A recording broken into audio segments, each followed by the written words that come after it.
పార్టీలో పనిచేసిన పెద్దలు, ఇప్పుడు శాసనమండలి సభ్యులుగా ఉంటున్న పెద్దలు కూడా మరి నాతో పాటు ఇచ్చేసిన వీరందరికీ కూడా పేరు పేరున కృతజ్ఞతలు తెలియజేసుకుంటున్నా. ముఖ్యంగా ఈ బాధ్యత నా మీద పెట్టిన ఇది శాసనమండలి సభ్యుడిగా ఉండాలని మరి నిర్ణయించిన పార్టీ అధ్యక్షులు జగన్మోహన్ రెడ్డి గారికి, మరి వారితో పాటు ఇక్కడున్న పెద్దలందరికీ కూడా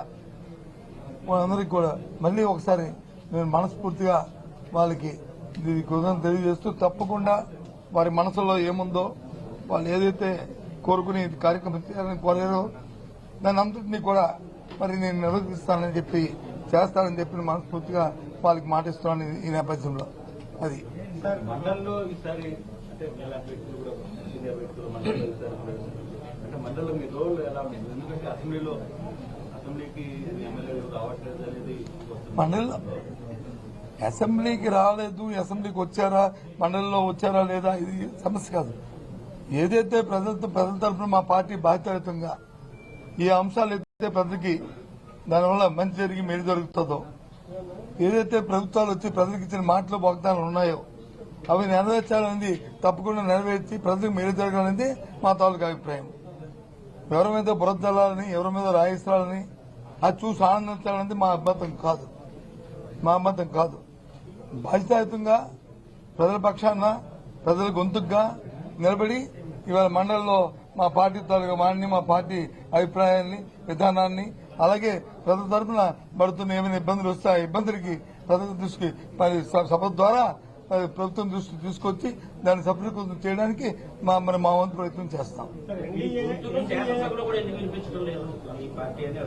ఏదండి గొంతుని వినిపిస్తారు? ఎన్నాళ్ళైంది శాసనసభ స్టార్ట్ అయ్యి? ఎన్నాళ్ళైంది? ఇంకా ఓ సభ అయింది. ఆ సభ అప్పుడే మీరు ఆ నిర్ణయానికి వస్తారుగా. ఇప్పుడు 3 నెలలు అయింది, 75 రోజు, ఇది 75 రోజు అనుకుంటాను. మరి ఇప్పుడు ప్రజెంట్ ప్రభుత్వం ఎన్నో వాగ్దానాలు చేసింది, ఎందుకు చేయలేదు అంటే దానికి అర్థం ఉందా? Take time, give time, you will see.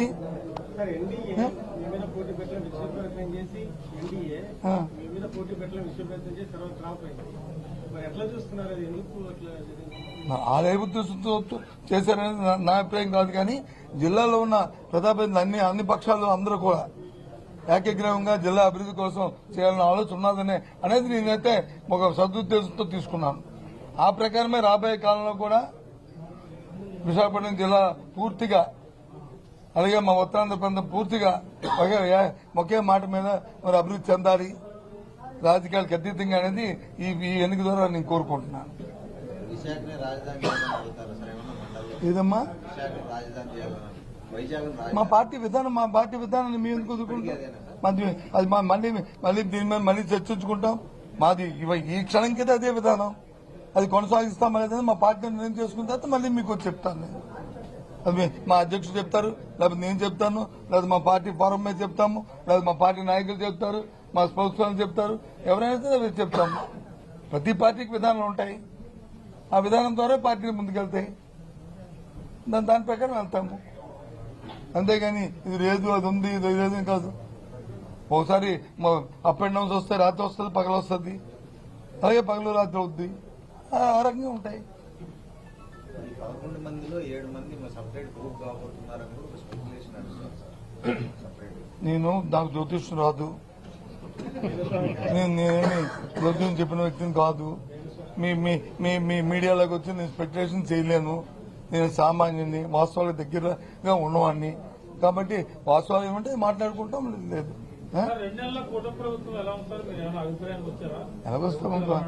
ఎలాగొస్తామబ్బా, రాజకీయాలు వేరు, వాస్తవాలు వేరు. రాజకీయాల్లో మాట్లాడుకోవాలంటే ఇచ్చిన మాటలు వచ్చి మన్నాడే అమలు జరపలేదని అనుకుంటాం. వాస్తవాలకు వస్తే పరిస్థితులు వచ్చి మన చక్కదిద్దుకొని చేయాలని అనుకుంటారు. అయితే మాలాంటి వాళ్ళు ఏమనుకుంటామంటే, ఇది పరిస్థితి తెలిసే కదా వాగ్దానాలు చేశారు కదా, పరిస్థితి తెలిసే కదా చేశారు కదా, చేస్తే బాగుంటుంది, ప్రజలకు మేలు జరుగుతుందని మేము అనుకుంటాం. దానికి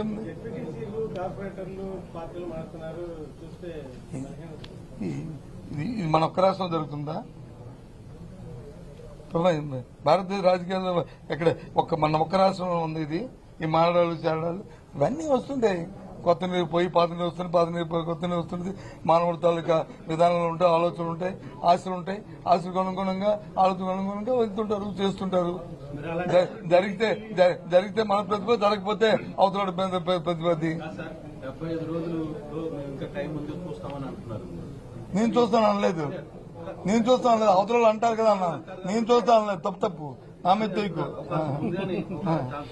ఇంతలోపల ఢిల్లీకి వెళ్ళి మీరు అక్కడ నిరసన కూడా చేసి వచ్చిన పరిస్థితి. దాని వేరు ఇది వేరు. ఢిల్లీకి తిరిగి వెళ్ళాము. రాష్ట్రంలో జరుగుతున్న శాంతి భద్రతలు వెళ్ళాం.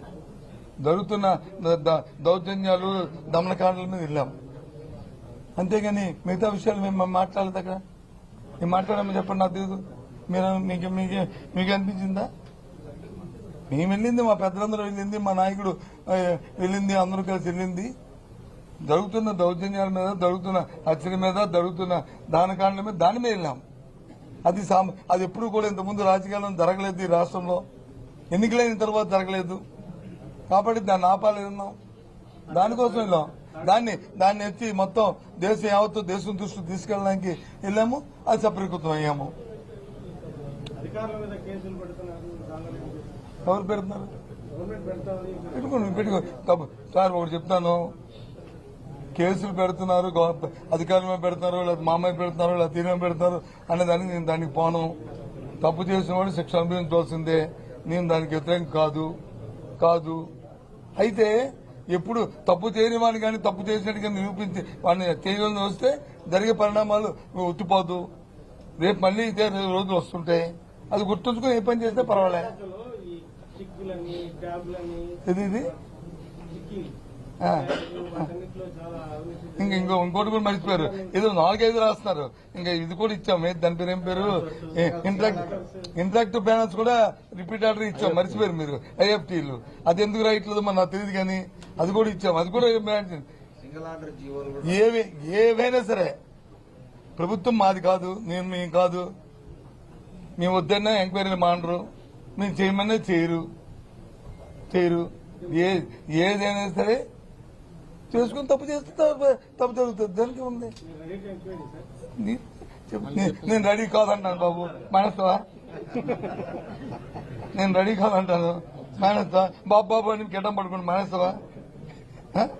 లేదు చెయ్యి అంటాను, చేస్తావా? కాదు కదా. ఎందుకు అవన్నీ అప్రోచ్? ఇలాంటి ఇంతమంది పెద్దలు ఉంటున్నప్పుడు, ఇలాంటి ఇన్ని మీడియా ఉంటున్నప్పుడు ఈ చిన్న ప్రశ్నలు వేసి చూసే ప్రజలకు వచ్చి విసిగించడం మంచిది కాదు. ఇది కొద్దిగా హైలైట్ గా ఉండేవి, రాష్ట్రానికి పనికొచ్చేవి, దానివల్ల ఉపయోగపడేవి అవేయండి. ఇవెందుకు పనికిమాల క్వశ్చన్లు అని నేను అనుకుంటున్నాను. I'm sorry. నా మీద కానీ ఎవరి మీదైనా సరే నేను చెప్తున్నాను.